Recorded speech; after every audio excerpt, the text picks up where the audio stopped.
Si vous connaissez des gens qui ont souffert ou qui souffrent de la maladie d'Alzheimer, vous savez que c'est une maladie terrible qui laisse souvent les gens autour parfaitement désarmés. Eh bien, le père de Christian Bobin, le poète, a souffert de la maladie. Et Christian Bobin a trouvé des mots étonnants et même réconfortants pour parler de la maladie. Christian Bobin habite la campagne. C'est un poète célèbre. Avec des mots simples, il nous fait voir les choses autrement. Il y a quelques années, il a écrit un livre étonnant à propos de la maladie d'Alzheimer, La présence pure. Des pages qui nous réconcilient presque avec une sale maladie. Votre père était atteint de cette maladie-là.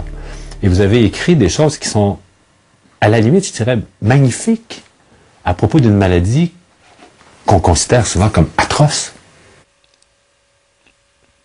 Quand la maladie s'est emparée de mon père, il y a eu un moment où il n'était plus possible pour lui de vivre auprès des siens, auprès de sa femme, et puis il est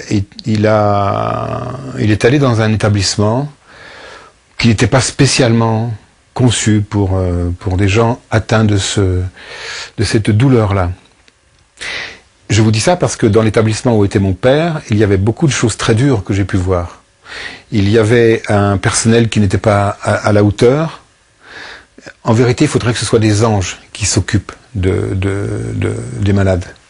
Là, c'était pas tout à fait le cas.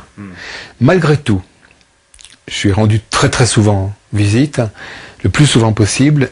Chaque fois que j'allais là-bas, je voyais des gens âgés, des hommes, des femmes, dont la barque de vie était en train de couler. Je voyais des visages très fatigués, fripés, anxieux, rongés par une inquiétude, par une angoisse qui ne savait pas se dire. Je voyais des lieux aux couleurs ternes, brunies, très peu de lumière qui entrait là-dedans, très peu de lumière dans tous les sens, la lumière physique et la lumière du cœur, des paroles. Très peu de lumière entrait là. Et malgré tout, presque à chaque fois, je revenais avec un trésor. Presque à chaque fois. Et je pense et je dis, parce que je peux en témoigner, c'est quelque chose que j'ai vu, que j'ai éprouvé, que dans ces endroits apparemment de misère, dans ces endroits où les gens viennent terminer leur vie dans une sorte d'apothéose de souffrance et d'angoisse, j'ai vu beaucoup plus d'intelligence, de bonté, de vérité, que dans un conseil d'administration d'une grande banque, par exemple, voyez, ou que dans un stade de foot.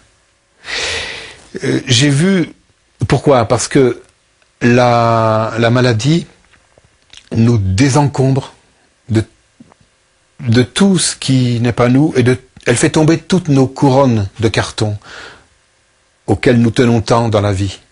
À la limite, les protocoles, ce qu'on a appris tout au long de notre vie. Ce qu'on a appris et l'importance qu'on se donne à soi-même, tout ça c'est tombé. Tout ça c'est tombé. Il n'y a plus de roi, ni de reine. Il n'y a plus que...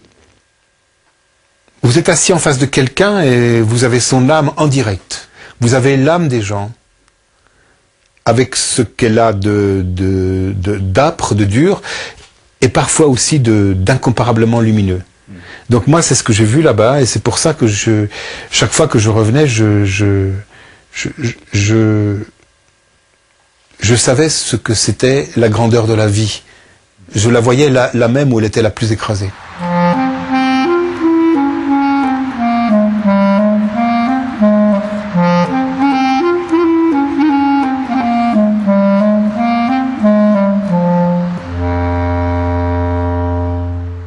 On ne sait pas très bien ce que c'est que la maladie d'Alzheimer, on ne sait pas trop bien ce que c'est encore pour l'instant.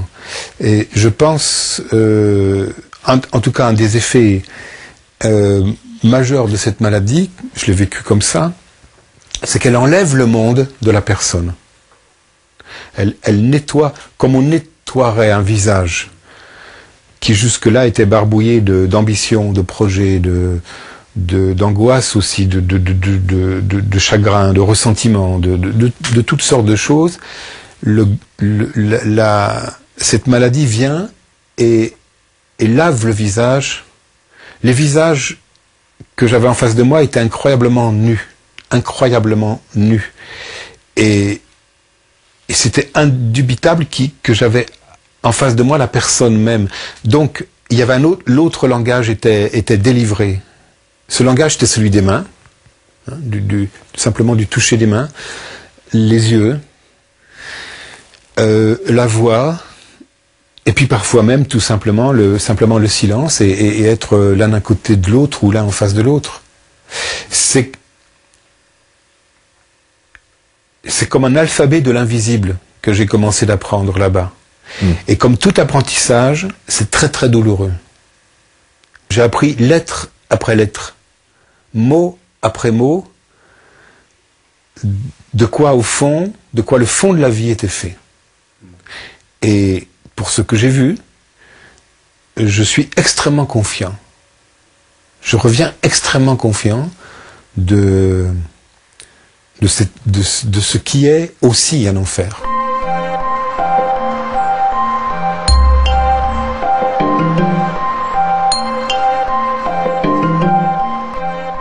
Un des moments qu'on traverse avec cette maladie-là, quand un proche ou un amour proche de nous souffre de cette maladie-là, c'est qu'on voit son identité s'effriter. Du moins, ce qu'on pense être son identité. Oui, ce qu'on pense être son identité. Et on panique parce qu'on se dit, mais il ou elle est en train de se dissoudre au fil du temps, rapidement.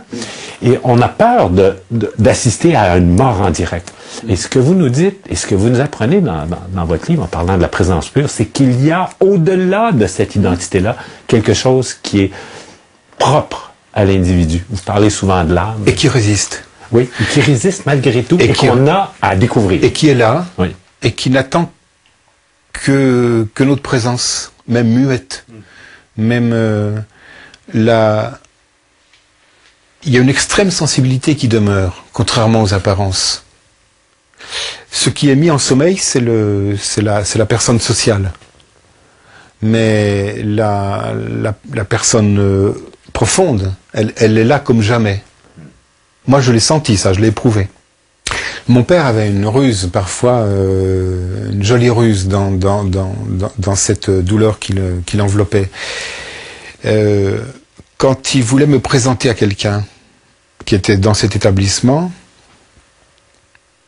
alors parfois il disait c'est Christian, c'est mon fils, mais parfois le prénom était parti, ne mettait plus la main sur le prénom, et peut-être d'une certaine façon, il ne mettait plus la main sur le mot fils. Alors il me présentait quand même en disant voici celui qui est inoubliable. C'est joli. C'est joli. Surtout quand on est atteint par cette souffrance-là.